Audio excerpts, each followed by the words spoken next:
Dober večer, cenjene gledalke, spoštovani gledalci. Moje ime je Aljuš Pertinač. Šarcu so ukradli identiteto. Premier Šarec je sledilcem na Facebooku sporočil, da po Messengerju v njegovem imenu komunicira nekdo drug. Mi bi sicer bili bolj veseli, če bi mu identiteto ukradli, ko je tweetnil tole neumnost. Glede na včeraj videno oddajo o sanaciji bank, bi moral SDH krepko razmisliti v nadaljevanju prodaje A-banke, zlasti nevprašljivim skladom. Prakse tedanje Evropske komisije so bile močno nenavadne. Ampak brez skrbi, pameti pa našemu Marjanu ne morejo ukrasti. Vi pa gledate oddajo Faktor na TV3, resnica boli, komentarji še bolj in smrt sovražnemu govoru, svoboda narodu. Danes bomo za vas komentirali nov volilni sistem, kaj je narobe z našim volilnim sistemom in kakšen bi moral biti v prihodnje. Takole je predsednik republike sporočil, da so s parlamentarnimi strankami dosegli načelen dogovor o novem volilnem sistemu. Kakšen bi ta moral biti, nam bosta povedala naša posebna gosta. Emil Milan Pintar in magister Gregor Kos. Toplo pozdravljena. Pozdravljeni. Gospod Pintar, vi ste imeli danes en poseben dogodek na to temo, namreč Sinteza, društvo Sinteza je pripravila okroglo mizo o tem, kakšne bi naj bile potrebne spremembe volilnega sistema. Kako vi gledate na to, da spremembe volilnega sistema potekajo v ozkem krogu in da ta posvetovanja vodi oziroma potekajo pri predsedniku republike? No, meni se zdi normalno, da potekajo v ožjem krogu in med strankami, zato ker one so tisti, ki zdaj gospodarijo z volilnim sistemom in tudi z volilnimi rezultati in med sabo se dogovarjajo, kaj bi spremenili, da se ne bi nič spremenilo. In to so se tudi dogovorili. Ok, se pravi, vi ta poziv oziroma sporočilo predsednika republike iz petka, da so tako rekoč tik pred spremembami, ki bi jih naj sicer potrdili še na kosilo pri njemu 12. julija, ki bodo zadostile pač odločbi ustavnega sodišča, ste skeptični potem do tega?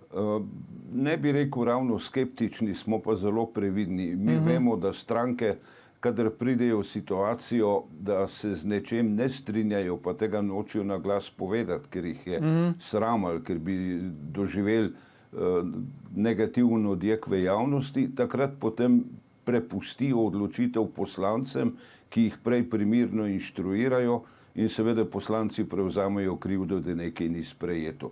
Tako jaz mislim, da smo še precej daleč od dogovora. Po drugi strani se pa bojimo tega dogovora, kajti na njem je, po mojem mnenju, 10-15% tistega, kar bi morali spremeniti. In tak dogovor v ničemer bistveno ne spreminja sedanjega sistema, ki pa je slab in čedalje slabši.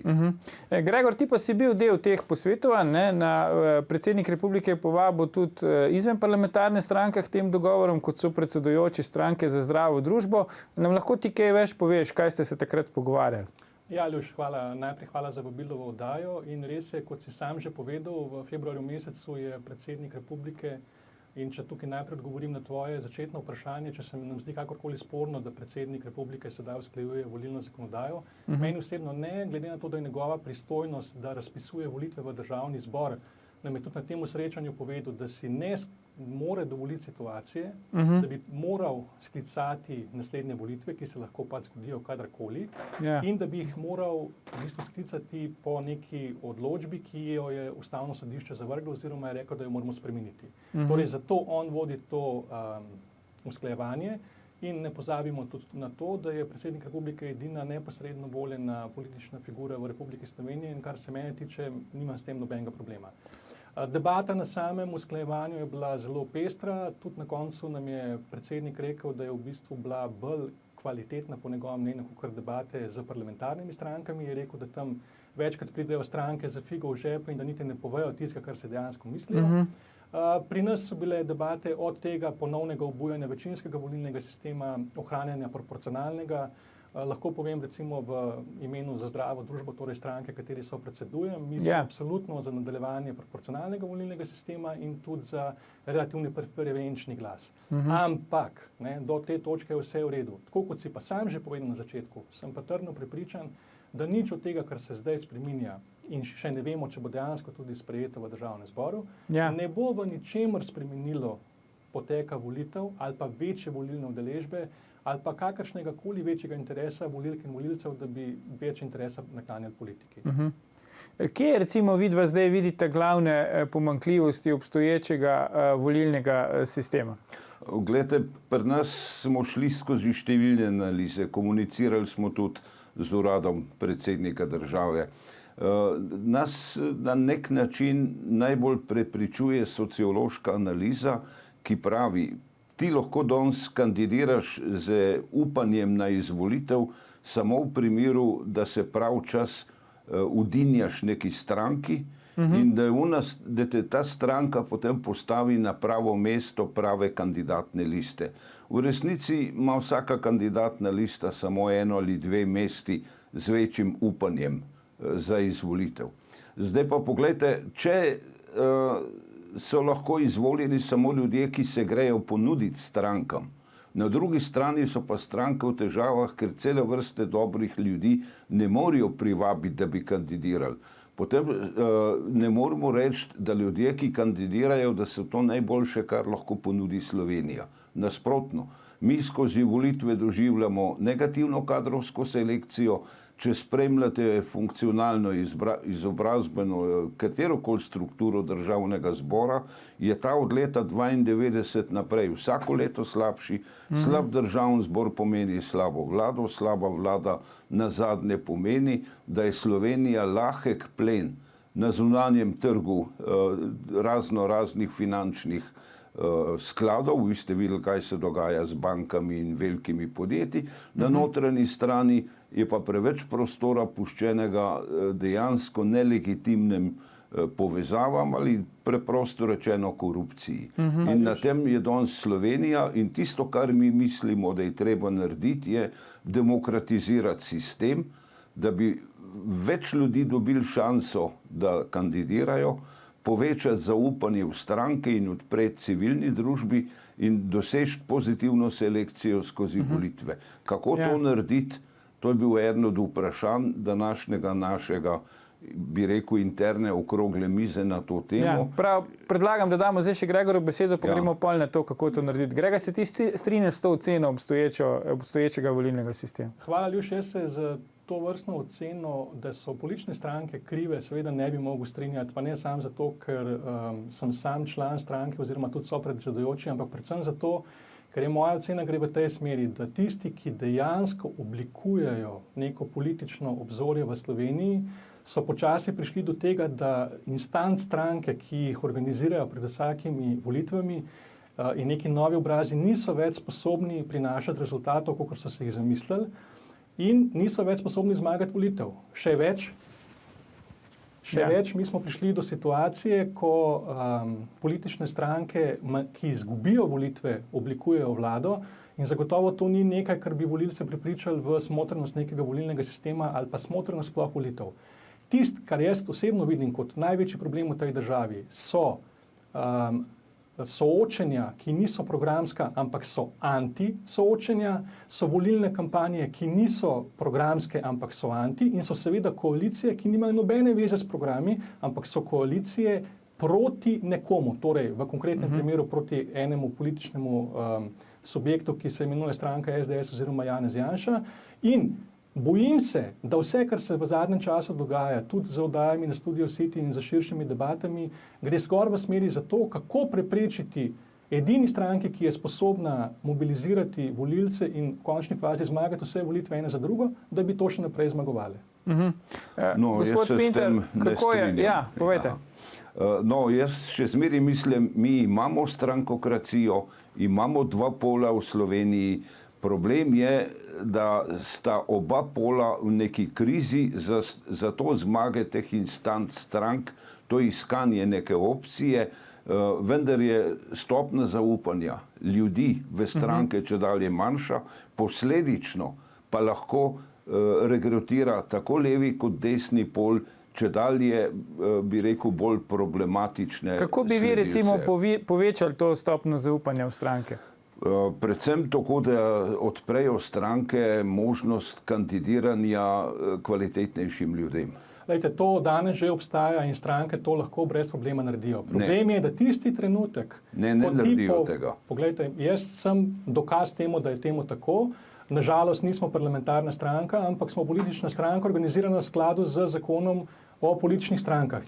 Zato pa niste parlamentarna stranka. Mogoče je to res problem. Ja. Mogoče je res problem v tem, ampak tisti trenutek, ko mi nagovarjamo volilce oziroma kandidate, da se nam pridružijo, vsak ti reče kot prvo, ali misliš, da sem nor, da bom kandidiral v takih razmerah in kakšne so te razmere. Konkreten primer, soočenje na soočenju za preddržavnozborskimi volitvami lansko leto. 8 minut smo predstavniki neparlamentarnih strank stali v studiu TV Slovenija, se med seboj gledali, ker je vsa debata potekala vsi proti enemu. In smo se začeli med sabo spraševati, ali ćemo zapustiti soočenje. S tem bi seveda sebi povzročili nesluteno škodo, ampak tisti trenutek, ko ti ne moreš govoriti o programu, o tem, kaj sploh ponujaš volilkam in volilcem, je popolnoma neprimerno pričakovati, da boš dobil njihovo zaupanje. Poglejte, prav imate, res je večina studijev, večina novinarjev, večina uredniških hiš je instrumentaliziranih. Mi smo prišli v situacijo, ko so ali podjetja lastniki medijev ali se pa mediji obnašajo kot podjetja. To seveda je en del problema. Vendar osnovni problem ni to.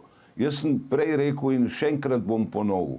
Vsaka kandidatna lista ima samo eno ali dve mesti, kjer je izvoljivost relativno večja. Vse ostalo je tam samo kanon futer. Te dve mesti sta pa rezervirani dejansko za, kako ne rečem, politično nomenklaturo posamezne stranke. Ljudje so to ugotovili. Zato kvalitetni ljudje, ki vejo, da ne bojo prišli na prvo ali drugo mesto, ne želijo kandidirati. Tisti, ki kljub temu želijo kandidirati, kandidirajo zato, da se jih vidi v predvolilnem boju, šanse, da bo izvoljene, so nikakršne. Ampak gospod Pintar, verjetno se strinjava, da dokler smo v situaciji, ko manjšina glasuje na volitvah in izglasuje neko vlado, ko se večina sploh ne udeleži volitev, bi bilo čisto drugače, če bi večina odšla dejansko na volitve in bi se vse te teorije, koliko lahko kdo je kle izvoljiv ali pa ne, spremenile. Ne. Ja, zakaj ne? Zato, ker še zmeraj bosta samo dve mesti na vsaki kandidatni listi. Pa imamo samo 90 poslancev, vseh ne moramo imeti ne vem koliko. Lejte, jaz nisem Kako recimo rekel... potem razlagate to, da Karl Erjavec pa Alenka Bratušek nista bila izvoljena? To lahko gremo v razpravo, ampak bo dolgo trajalo. Rad bi odgovoril na vprašanje gospoda Kosa, kako rešiti. Ne, da povečamo parlament z 90 na 900, ampak z absolutnim preferenčnim glasom mi odpremo celo listo in naj ljudje izvolijo tistega, ki ga hočejo. To bi prisililo stranke, da iščejo dobre kandidate, na drugi strani bi pa ravno to, kar ste vprašal gospod Petinač, zelo relativiziralo možnost izvolitve strankinih voditeljev. Absolutni preferenčni glas pomeni, da bi ti lahko glasoval za vseh 88 kandidatov te liste. Ne, absolutni. Znotraj volilne enote. To sta ločeni vprašanji. Vzemimo, da imamo sedanji volilni okraj ali pa da gremo na enoto. Če imamo 8 enot, potem imamo 11 kandidatov. Absolutni preferenčni glas pomeni, da tisti, ki bo dobil več preferenčnih glasov, spodaj je ponavadi nek minimum določen kot prag, tisti, ki bo dobil, je izvoljen. S tem pa postanejo vsa mesta na določeni kandidatni listi potencialno izvoljiva in zanimiva. In potem se začne drugačna logika volitev.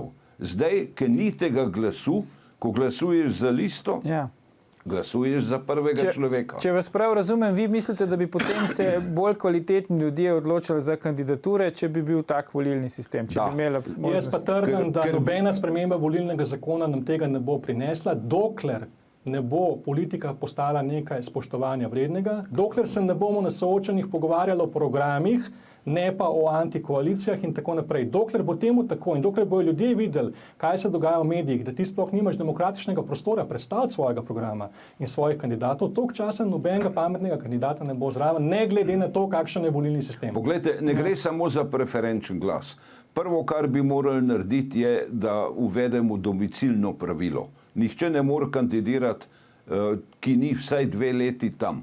Ko bi ljudje videli na kandidatnih listah dejansko ljudi iz svoje okolice, ki jih poznajo in vedeli, da so to pametni ljudje, in bi se stranke morale boriti za te pametne ljudi na svojih listah, s tem se začne povečevati zaupanje v stranke, ne pa z tem, da jim damo več prostora. Danes, ko je neko predstavljanje ljudi na raznih soočenjih, kdo pa mislite, da to resno gleda? Moramo tukaj postaviti vejico, si vzeti krajši premor, ampak se vrnemo po oglasih, ko bosta naša gosta nadaljevala s komentiranjem, kakšen volilni sistem potrebujemo v Sloveniji.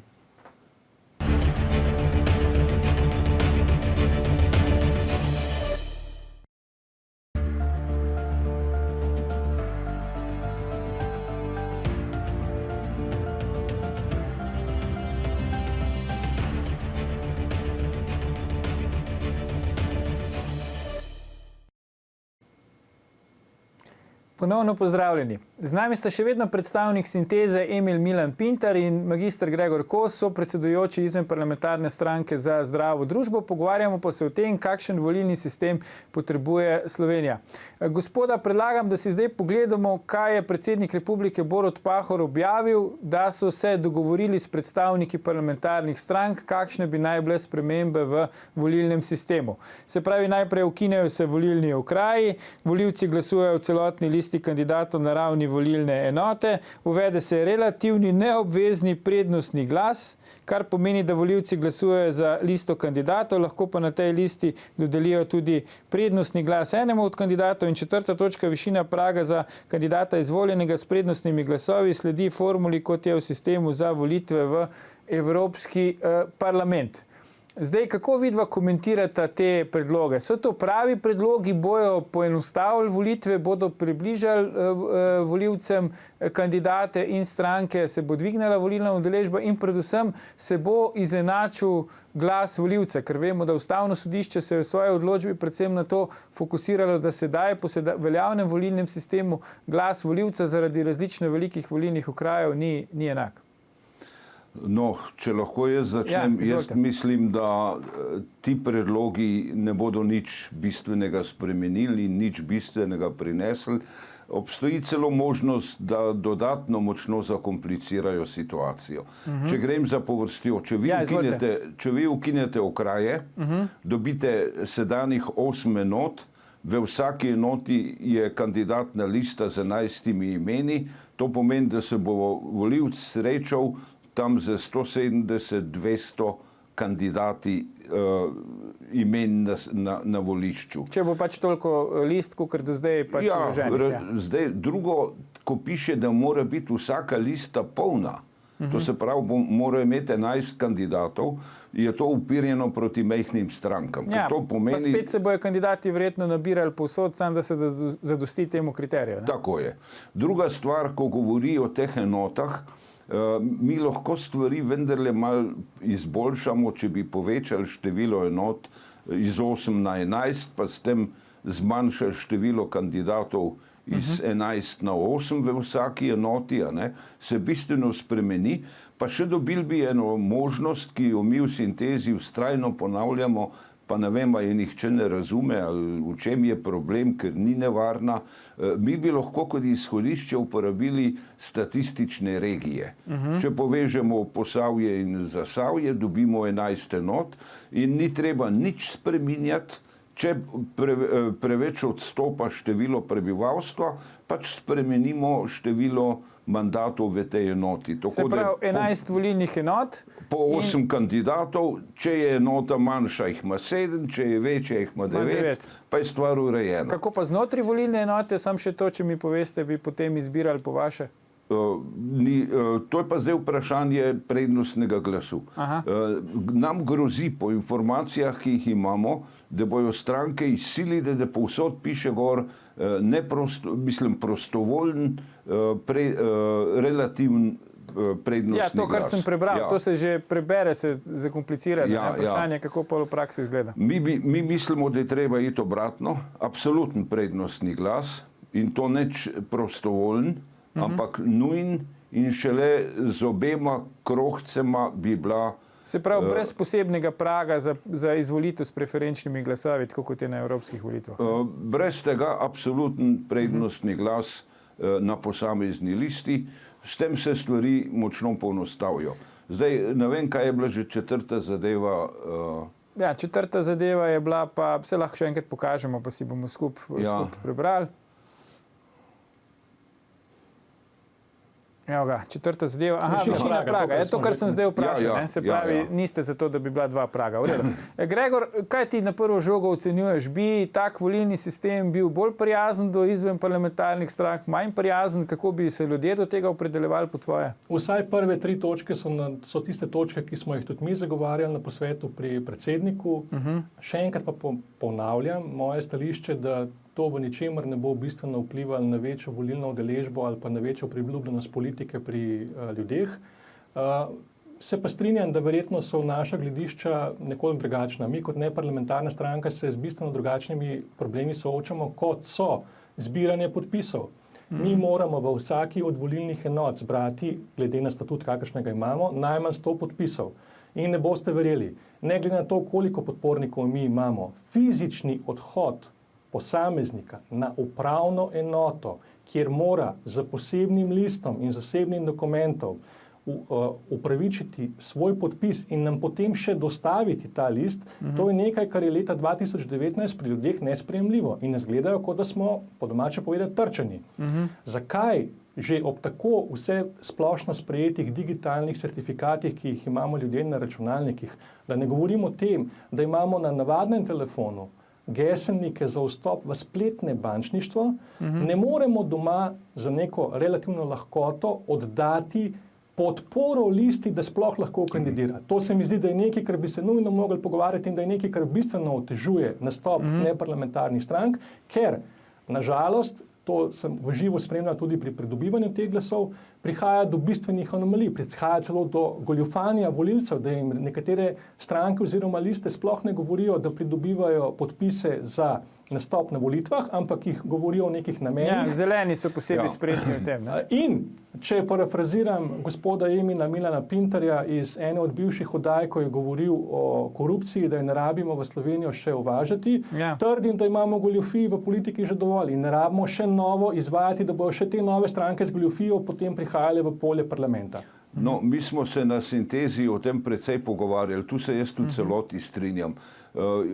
Uveljavlja se celo definicija, da ta obvezen prihod na upravno enoto, podpis, pomeni neke vrste samo prijavo človeka, da misli drugače, kar seveda je psihološko hudo breme. Zato sem jaz že prej rekel, tudi če bi se strinjali s temi 4 točkami, pa se ne, ker bi želeli mnogo več, je treba še nekaj dodatnih ukrepov. Prvi je domicil, drugi je ta, o čemer moj sogovornik govori. Mi trdimo, da je treba odpreti možnost kandidiranju tudi drugih na ta način, da je treba izenačiti in politične stranke in kandidatne liste, nestrankarske, naj grejo vsi zakaj imajo stranke, ki so v parlamentu, pravico, da s podpisom 3 poslancev, ki pa jih včasih tudi prodajajo, verificirajo neke kandidatne liste, medtem ko neparlamentarne stranke morajo skozi to proceduro, kaj šele ostali. Ostali morajo pa po 300 glasov in tako dalje in tako dalje. Absolutno se tu strinjam z gospodom Pintarjem. Jasno je, da je to anomalija sistema, ampak bom še en konkreten primer pokazal oziroma predstavil, kje je še eden od bistvenih problemov, ki jih imamo. 2 vladi nazaj so politične stranke brez problema lahko za nastop na volitvah pridobivale finančna sredstva od pravnih oseb.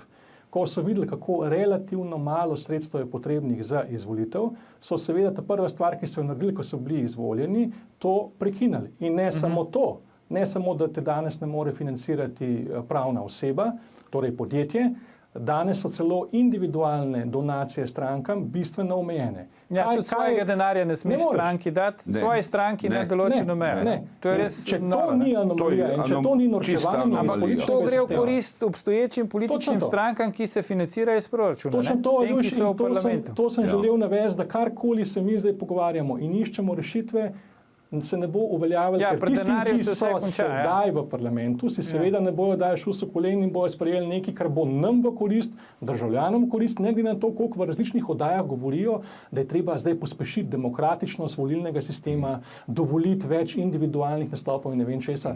Žal, to ni to. Jaz bi rad še na nekaj opozoril. Glejte, ko smo mi analizirali sedanji sistem, smo prišli v ugotovitve, da lahko ta sistem imenujemo kot sistem vsaj delno nameščenih rezultatov volitev. To pomeni, kam je kdo na kandidatno listo uvrščen in v kateri volilni enoti kdo kandidira. Še več, mislimo, da postaja sistem pravzaprav legitimno vprašljiv ali vprašljivo legitimen. To pa pomeni, da se odpira možnost, da če bomo še enkrat šli voliti po tem sistemu, da bo sledile direktne pritožbe, tožbe in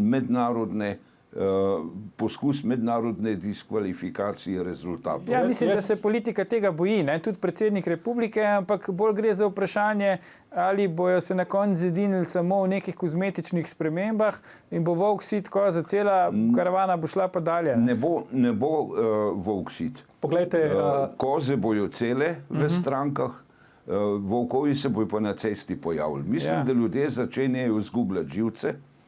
Mislim, da če dalje več ljudi z odsotnostjo z volitev. Ja, se vam zdi, da izgubljajo živce ali da so apatični, ker te nizka volilna udeležba... Aha, ok. Jaz vidim apatijo. Jaz mislim, da je to apatičnost. Še nekaj, mi smo analizirali tudi, rečimo, neke druge ideje. Naprimer, da bi uzakonili obvezno udeležbo na volitvah. Nekatere države to imajo, Avstralija, Belgija. Ugotovili smo, da bi bil pozitiven prinos iz tega šibek, da se pa stranke bojijo, da bi nenadoma 70-80% volivcev oddalo ali raztrgano volilno listo oziroma ali porisano. Da bi na ta način protestirali, ker so morali iti na volitve. Ja. To je razlog, zakaj rečimo se tega bojijo. Gospod Pintar je bil v bistvu še kar mil, ko je govoril o tem, kako so volitve ugrabljene. Če ne drugega, imamo še Inštitut javnomnenjskih raziskav, ki bistveno vplivajo na to, kako ljudje percepirajo volitve oziroma percepirajo politične stranke. Na žalost je osnovna mentaliteta volilca, da želi biti na strani zmagovalca.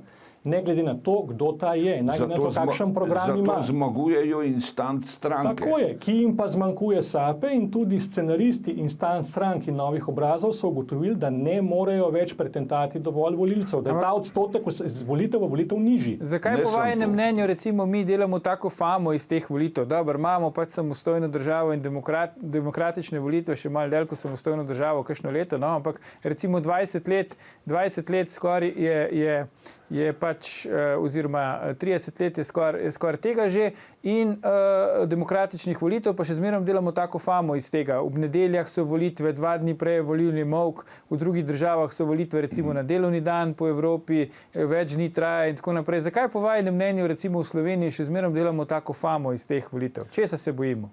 Ravno tega, o čemer ves čas govorimo. Stranke rabijo kuliserijo, rabijo Potemkinove vasi, rabijo prepričevanje, da bo njihova politična nomenklatura izvoljena. Če bi mi razumeli, da so volitve res najboljših za to, da bojo težko službo opravljali, bi to drugače jemali. In problem je v tem, da če mi izvolimo slabe ljudi, smo mi lahka žrtev političnih spletk na mednarodnem in domačem. Poglejte, mi smo bili samo pri Mariborski banki ukradeni za nekaj 100 milijonov. Od zunaj. Mi smo bili pri Tešu od znotraj ukradeni za nekaj 100 milijonov. Nam podobne stvari grozijo. Pri Karavankah, pri drugem tiru, pri tretji osi, povsod, kjer se lotimo projektov. Zakaj? Ker imamo šibko politiko in ministri padajo po tekočem traku, če ne padajo ministri, padajo vlade, kar pomeni, da je kriza kadrov. In to je kriza strank. Oni ne morejo več pritegniti kvalitetnih ljudi. Če pa vi nimate v upravljanju države kvalitetnih ljudi, imate nekvalitetno upravljanje države. In nekvalitetno upravljanje države zmeri pomeni pravni nered.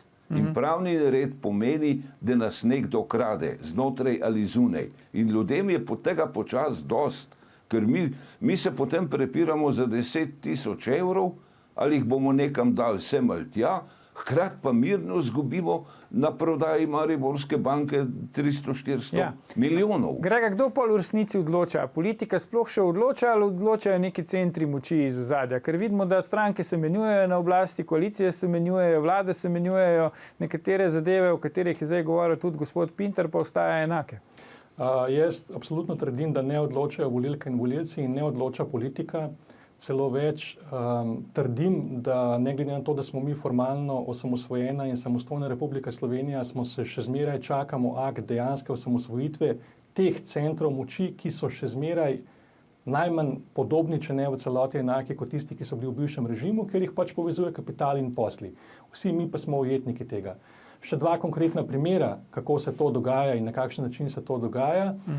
Na lanskoletnih soočenjih je po koncu soočenja urednica Manica Janežič-Ambrožič rekla, da jim soočenje vseh strank predstavlja tak problem na javni televiziji, da bojo verjetno s tem prekinili, ne glede na to, da obstaja zakon o RTV, ki jim zahteva, da se morajo vse politične stranke dobiti enako minutažo in enako predstavitev. Kaj pa je razložila, zakaj je to problem? Ker imajo problem z gledanostjo in da je konfuznost v samem studiu.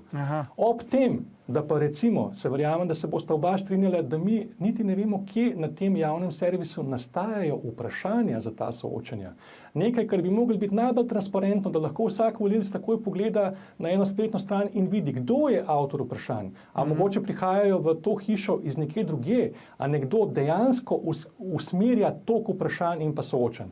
In mogoče še drugi primer, tedaj podpredsednica, ne vem, če je še stranke Desus, Julijana Bizjak-Mlakar, si je celo javno dovolila izjavo, da ne parlamentarne stranke kandidirajo samo zato, da bodo dobile 1% podpore in državno financiranje. Ko sem to sam izpostavil na soočenju, nobena od parlamentarnih strank ni zmogla niti enega samega komentarja, kaj šele, da bi to obsodila. Ampak to je realnost, v kateri živimo. Ja, seveda, oni se bojijo konkurence. Ne? Točno. Jaz bi se z nekaterimi stvari strinjal, da zdaj ste sami rekli, da problem teh soočenj je, da nima gledanosti. Če bi zdaj mi razširjali ta soočenja, vsem strankam dali ne vem kaj, bi bila gledanost še manjša. Ne, jaz govorim, da morajo biti programska soočenja, ne pa anti-Janša. Verjetno je treba soočenje tudi drugače zapeljati. Tisto, kar sem jaz opazil pri soočenjih, je to, da ne poteka soočenje med kandidati in med njihovimi stališči, ampak vsi odgovarjajo na neka bolj ali manj posrečena vprašanja voditeljev. To se je na teh zadnjih evropskih volitvah se to posebej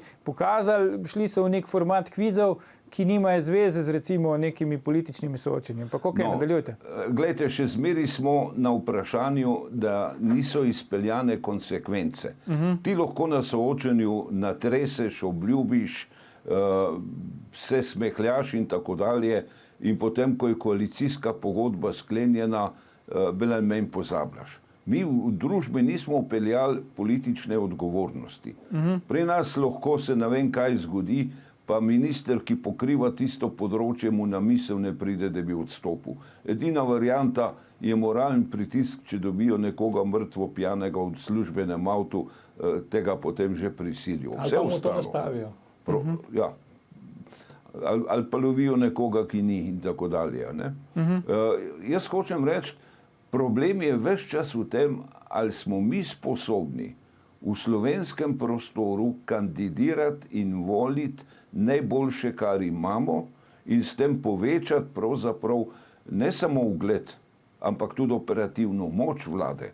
Ker šele s povečano operativno močjo vlade bo rasel ugled, če seveda je ta operativna moč v korist pozitivnih stvari. Spet pa so stvari pozitivne, kadar imate vi ljudi, ki so pripravljeni delati za skupno dobro. Pa se bojo najboljši, kar imamo, gospod Pintar, rekrutirali za te plače, ki jih imajo politiki. Glede, plača ni osnovni problem, jaz tu ne verjamem. Ampak to, da ki je bilo prej rečeno, a ne, okrog teh strank, kako ne morajo pa ne vem kaj. To je, veste, iskanje alibija. Ne. Jaz mislim, da bi morali vendarle uveljaviti odgovornost in precizneje določiti poslovnike, kdaj mora nekdo zapustiti poslansko mesto, kdaj mora zapustiti ministersko mesto, predvsem kako organizirati te strokovne službe tu zadaj, ker te mafijski posli se najprej dogajajo mnogo nižje, ne na vrhu. Na vrhu potem, če nekdo pade zato, ker nima več kaj drugega, ker je podpisal že 10 takih stvari, ki so sporne. Ne? In mislim, da mi imamo kar naprej neke alibije. Osnovni problem pa je, volilni sistem ustvarja strankokracijo. In dokler bo volilni sistem ustvarjal strankokracijo, potem ljudje ne morejo priti do izraza. In to se mi zdi zanimivo, da pravite, glede na to, da so politične stranke po vseh raziskavah javnega mnenja daleč najmanj priljubljene, ne? A pa so najmanj priljubljene, Grega, vse stranke ali samo une druge stranke, ko ti odgovarjaš, ne pa tista tvoja. Ne? Ker tvoja stranka, za katero glasuješ, verjetno za njo ne boš rekel, da je nepriljubljena. Ne?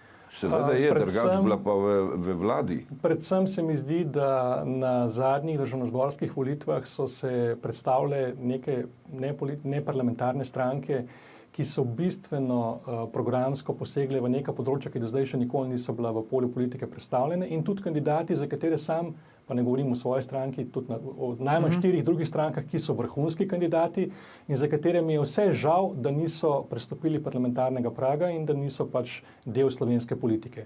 Ampak še enkrat, osnovni problem je, da se mi ne pogovarjamo o programih, mi se pogovarjamo o aferah, mi se pogovarjamo o antikoalicijah. To vrstne koalicije se potem sestavljajo, ki nobene veze nimajo, kaj dejansko sploh piše v programih strank. Ali je nekdo za prodajo ali ne prodajo, to nima nobene veze, ker se oni zmenijo, da mora biti koalicija anti-Janša in potem tisti, ki izgubijo volitve, formirajo manjšinsko vlado, podpisujejo neke protokole z neko stranko, ki je šla na volitve zato, pazite, da ne bo vstopila v koalicijo. Jaz tega še nisem ne slišal, ne videl, ne razumel nikjer drugje na svetu, razen da ti greš na volitve, nagovarjaš ves čas volilce in ko dobiš mandat, da vstopiš v vlado, ne, mi pa ne gremo v vlado. A sem jaz lahko tu rahlo nesramno direkten? Lahko, ampak če boste v 1 minuti. Izvolite. Ja, prvič, če lideri strank ne upajo iti na listo, kjer velja absoluten prednostni glas, pomeni, da se bojijo za oblast, za izvolitev, kar pomeni, da so napačni izvoljeni. In če vi, moj cenjeni sogovornik, pravite, te stranke imajo krasne kadre, če je to res, naj bi se povezale v predvolilno koalicijo. Smo se skušali. Skušali, to pomeni, da niste se sposobni povezati, pomeni, vodijo jih napačni ljudje. Pika. Evo, Grega, ti moraš odstopiti in bo vse drugače. Ne, nisem tega predlagal. Vem, se malo heca za konec. Bistvo je, da je sistem v neparlamentarnih, v parlamentarnih strankah dan in noč in da so bistveno drugačni problemi enih in drugih. Majhne stranke imajo eno samo šanso. Ne jih začnejo voditi ljudje, ki so se sposobni dogovarjati, povezati v predvolilno koalicijo. Eden se ne more povezati. Enako so lačni oblasti, tisti v majhnih strankah, ki jih vodijo, kot tisti v velikih. Zato ni koalicije. Kar nekaj vprašanj smo po moje odprli, zato gospod Emil Milan Pintar, magistr Gregor Kos, najlepša hvala za vajine današnje komentarje v oddaji. Gledalke, gledalci, to je bil volilno-reformni 309. faktor na TV3. Spremljate našo oddajo tudi jutri, ko bomo komentirali, zakaj se odkrivanje korupcije v zdravstvu pri nas enostavno ne splača. Predvsem pa ne pozabite, ni vseeno, kdo kaj reče.